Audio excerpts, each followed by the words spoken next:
All right, so today we're talking all about 360 videos and why it can actually be really awesome and very easy to do. But what is a 360 video? Well, right now this is a normal video, but if this was a 360 video and let's say you're watching from a computer, you'd be able to click this screen and drag around and literally turn the camera around so you can see what's behind you, on the sides, above you, in every direction. Then if you're watching through your phone, literally loads up like a video, but then as you turn your phone, the view turns as well. There's also things like Google Cardboard. You open it up, drop your phone in. But the thing is, I always thought this was kind of a gimmick because this is pretty cool and interesting and all, but after like 10-15 minutes of this, you get kind of tired, you put it away, never see it again. But seriously, this Oculus Quest completely changed my view on 360 video and virtual reality. The games on here are super fun and it's clear enough and comfortable enough to where you can seriously leave this on for hours and hours. I've done it. Seriously, like whenever a friend comes over and they've never tried VR, I'm like, you gotta try this. And every time they end up going, whoa, I had to take these off because I started to forget where I actually was. But anyways, my good friends Zach and Jess just got married and I actually started filming bits of the wedding with a 360 camera. So first things first, we're gonna go and surprise Zach and Jess with this Oculus Quest, and also they don't know I was filming in 360. They were like, hey, what was that GoPro thing you were filming on? They're on their way, so when they get here, I'm gonna be like, hey, can I show you a new feature on the Oculus? And they're gonna put it on and like, play this video, and it's gonna be a 360 video of their own wedding. Okay, so you could use the cursor, point it at the play button, and then just press play. This is a very simple one. 32 minutes. Ah! This is so teen. You are crazy. Zach, you called it. Are you serious? Yeah. On the way over here, I was like, oh man, what if he did something crazy? Like, it's a VR thing. So cool. Now you made this so we have to buy this headset. Yes! Yes! Yes! Carrie? Ultimate win! You could also use like the Google Glasses thing, which I think you guys have. I can't wait to see it. Oh my god. This is insane! This is so cool! No way. Are you serious? Yeah. Wait, what just happened? This is Zach, you're amazing. gonna love this one shot as all your Indiana friends on the couch. So what's cool is like every time you watch it, you can kind of like see new things. We could show Emily and Patrick on Sunday. They didn't go and they could, oh my god. Oh my god, Rosie's over there taking the video. Duh. Andy and Eric. We're Oh man. I remember Zach saying like, hey, every time I saw this camera, it seemed like it was always pointed at me. Yeah. It's because it kind of is. It's Yeah, always yeah. recording everything. Now, I'd say that was a really good success, huh? And the beauty of shooting 360 is that it doesn't take your entire attention away from whatever you're doing, so you can still be present in the moment. Because I was there for their wedding, I didn't want to be focused on shooting and making sure my focus and my framing and all of that's good, you know? To record 360 video, you turn it on, make sure your lenses are clean, hit that record button, you're done. You can walk away and then come back in a couple minutes. It's super easy. Now these cameras are well stabilized, so a lot of people can use them as action cameras if you're gonna extract normal clips out of it. But if you're shooting with the intention of watching this in 360, I highly suggest not moving the camera at all. And the reason is because if you're shooting with the intention of watching it through a headset, every time you move this camera, it's like you're being tossed around in the headset, but then you could get motion sickness from that because basically your mind thinks it's being moved around, but your body's stationary. And it actually can mess with you a little bit. There's this game I was playing where my character like jumped off this ledge, and visually when you see yourself jumping off the ledge, my stomach actually did that. What do you call that when your stomach goes like a roller coaster feeling? Like I got that feeling in my stomach, even though I wasn't moving at all. So definitely say easiest way to do it is to just leave it on a stand like this and walk away. You also want to walk away because remember, it's recording in every direction. So if you don't want to be right up in the face, you want to just record and then, you know, just walk over to here and then just chill over here. You'd be good. My 360 camera of choice right now is this Insta360 ONE R, but the GoPro Max is also a popular option. Both of these equally as easy to use, and that's awesome because before it used to be such a pain to try to get 360 videos. We used to have to rig up 5 to 10 GoPros on this cage and then manually stitch everything together. And that thing was complicated because you have 10 different GoPros, you have to sync them all up, and you have to make sure that all of them are recording, or else if you have one GoPro that that wasn't recording for whatever reason, then you're gonna have a little black hole. It was complicated. But now it can all be done internally, so it's really come a long way. There's 2 lenses, each one recording each half, and it gets stitched together. And one thing to keep in mind is that you don't want to be too close to the stitch line, because then there'll be too much parallax. So as you transition from this lens to the other side, you may see some sort of blending that goes on, which you don't want to do. So anything that's close to the camera, you want to be in one of the lenses. So I'm really close to the camera, so I don't want to do this. I want it to be pointed at me, so I am in one lens. And generally speaking, if you're a few feet away, you shouldn't have much of an issue. So really, you just want to make sure that anything close to the camera is in one lens. She's a very noisy breather, so sorry if that's getting into the audio. Anyways, after the footage gets stitched, you end up with an equitangular. I don't know how to say the word. Equirectangular. It's basically the whole 360 globe image kind of unwrapped onto a regular sized video frame. All right, so this is what that looks like. Now, it looks like an ultra wide angle lens, right? But it's actually covering anything. So there is no way for me to get out of the frame. As I exit one side, I re-enter the other. So the shooting process is very easy. I think the main thing to be mindful of is the height of the camera. So you always want to remember that wherever these lenses are is where the audience's eyes are going to be. So at this level, it's a little bit low. You're going to be looking up at everything, you know. So if everyone's standing, you want to try to get it as close to this as possible. If everybody's seated, then this might be a good height for that. But height does make a big difference. Essentially, however tall the camera is how tall your audience is going to be in this 360 world. There's a couple different setups. I mean, this is the GoPro stand, so this is kind of nice. It just doesn't really go up that high, but I do like how well it functions. And on the Insta360, I have their invisible selfie stick, and I just kind of put a little tripod here at the bottom. And I like that it's kind of this slim profile, because the camera itself is pretty good at erasing the stick. All you see is just these 3 little feet sticking out the side at the end. Whoa, wait, look at those guys. That looks like a lot more fun than what we're doing. Should we go do that, Sam? Duh. Let's go. Now it is time to edit, and there's a few different steps you have to take. One is to stitch the 2 halves together to make it one equitangular frame. No, I'm gonna stop saying that word. I'm done looking like an idiot. Basically taking the 2 halves, making one nice wide shot. Next is to figure out what's our center gonna be. So if someone's wearing a headset, what are they gonna be looking at by default? And also leveling out the horizon a little bit in case you're a little bit crooked. Step 3, your basic edits, transitions, effects, anything you might wanna do to the footage, like titles.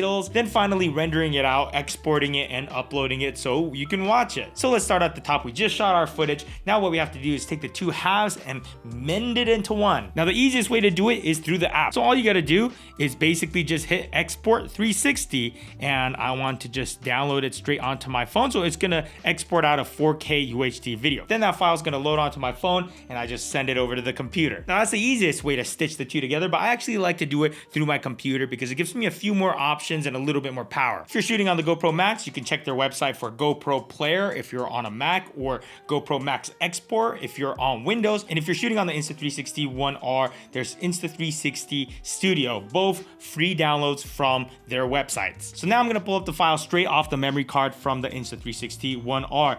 On the top are some files that start with LRV, and the bottom half are files VID. You can essentially ignore the LRV files. That's more like preview files, I believe. But let's try loading in a file from VID. All right, cool, got our file loaded. The main thing I like to adjust here is to either turn flow state stabilization on or off. Now, usually you'd want flow state stabilization if you're moving, walking with it, or any sort of motion. But notice that as I skip through this file, this is a long clip, there's a little bit of drift. Like we almost pan to the right, even though the camera is stationary. That usually happens on long clips. I mean, this is like a 23-minute clip, right? So let's shut it off, and that's not gonna give us stabilization, but at least there's no drift. And I notice the same type of thing happening on both these cameras. So if you're moving, you want stabilization, but if you're on a tripod, then shut it off. The one other thing you might wanna consider when using that flow state stabilization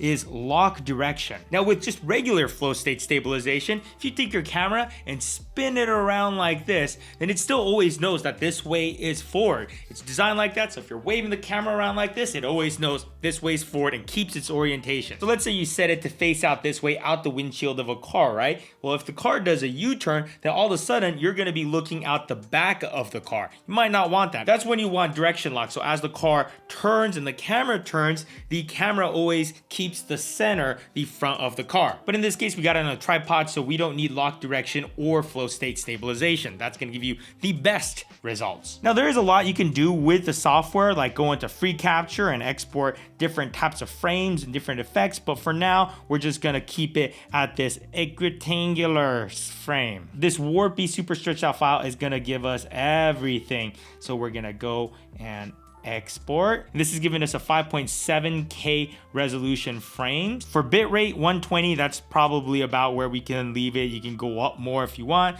H.264 is what I'm gonna do right now. H.265 is much more compressed, but it's gonna take a lot longer to process. And then ProRes is going to just be faster all across the board, but you're gonna get pretty massive files.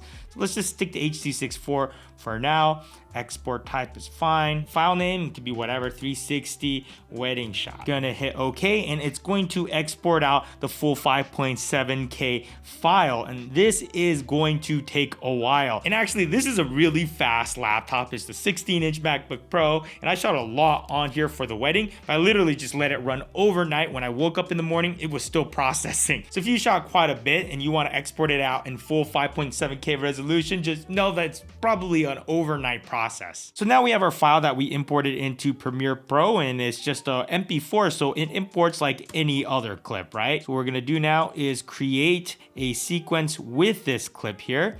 And if we go into sequence settings, it's 29.97 frames per second. The resolution is right where we had it. And then if we come down here to VR properties, you can see that it's the word that I'm not gonna try to say anymore, and monoscopic. These are basically 3D, so we'll just leave it at monoscopic for now. Now there's metadata in the clips themselves, so I didn't have to tell Premiere that this is a 360 VR clip. It just kind of automatically saw that and did that for me. Now see this little icon right here, toggle VR video display. So if I click that, I'm no longer looking at that warped wide angle image. I'm just looking at the footage as I would through goggles. So I can actually click and look around. I could also use these sliders here if I want, but this will give you a much better idea on what it's going to look like through those goggles. So this is definitely very useful. And if you're familiar with Premiere, this is pretty self-explanatory now. As you scrub through the timeline,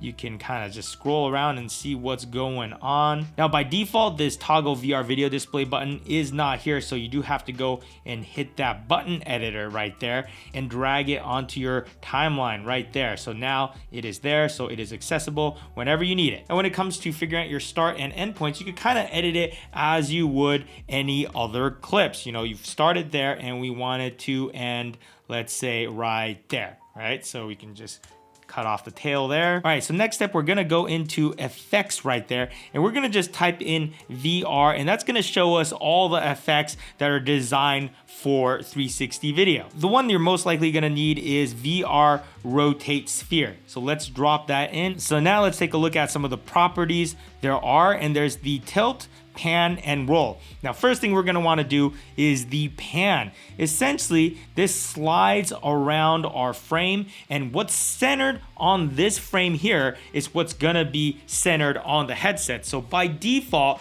when you turn on a video, you're looking straight at the middle of this frame. So let's say if I have the frame like this and the video starts on this clip, the truck's gonna be behind me. So people are gonna be looking at the middle of the desert and be like, what am I supposed to be looking at? So it helps to kind of put your main subject in the center here. Well, the truck is constantly moving, so that's gonna be tricky, but generally speaking, I like to put the subject in the frame at the beginning of the clip so that the people watching know what they're supposed to lock onto. And as the truck goes to the left and out of frame, they can watch the truck go around. So that's always step one, trying to tell your audience, okay, which direction are we looking? And then we have our tilt and roll. So as we adjust these, you'll see everything kind of gets all Warpy. Now these have gyroscopes, so it generally knows which way is up and down, and it tries to keep everything nice and flat, but sometimes it could be a little bit off and it could look a little bit weird. So one thing I like to do is drop in a line. See how now that there's a white line kind of going through the center right there,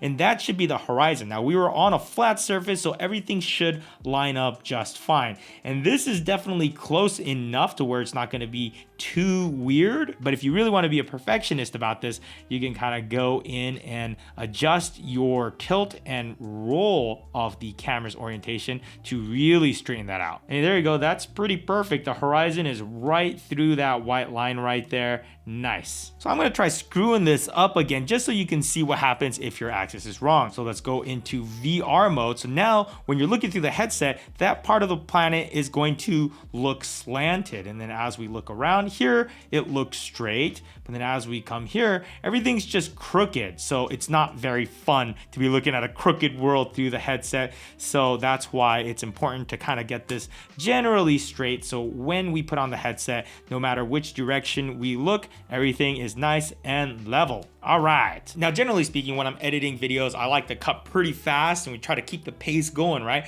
But remember, when you're shooting in 360, to try to just keep those shots in a little bit longer, because every time you cut or transition into a new scene, you're kind of transporting them into a new environment. You know, in a regular video, if you have a nice landscape shot, you can leave it in there for 3, maybe 5 seconds, right? But if you have that headset on, you could be in one spot for a real long time just to explore everything, right? So it's definitely a good idea to just keep these shots nice and long. Now, cuts can be a little bit jarring, so I do like to add transitions. My favorite is just kind of fade up from black, and same with the outro. It just fades to black and then cuts to the new scene, just so that it's not like, whoa, I'm in a new spot. But in our effects panel, remember, we have VR in here, so all these are specifically designed for these 360 shots, and that includes some transitions specifically for VR. With other effects, you have to remember that we are editing kind of a warped image that's going to be shifted around before it gets viewed, so certain effects will not work properly, like blur. You know, if you add a blur, it's just going to treat this like a regular video clip and just blur everything evenly. It's also going to kind of disregard the edges. It doesn't take into account that these edges are all going to be stitched together,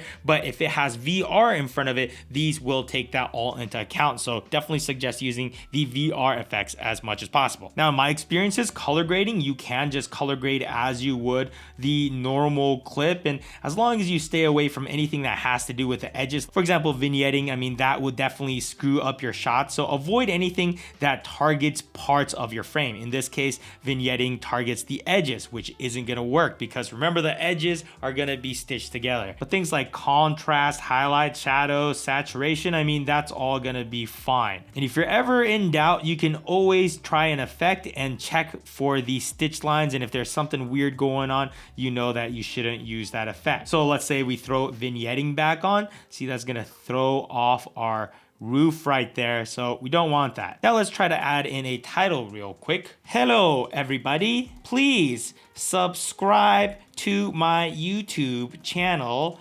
Potato Jet. All right, let's put that. All right, so I typed that in and I'm gonna center it so when the video starts, I'm looking at this title, right? But here's the thing. If I go into VR display, notice that everything's kind of skewed and bent around, which I don't really want. So what we have to do is go to VR plane to sphere. So we drop that on and notice everything looks distorted. But then if we look at it through the headset, now everything looks nice and flat. So if you're gonna lay over any sort of graphical elements, logos, anything like that, then that VR plane to sphere is the effect to know. Now that we're done with this masterpiece, time to export it out. Now the most common ones are H.264, H.265 right there, or go to QuickTime and do ProRes. But for now, let's just leave it at H.264 so we can keep a fairly lightweight file here. All right, so we still have our 5.7K resolution, which matches the original. You could go in and adjust your settings as you normally would. I would definitely jump this up to maybe 120-ish. I mean,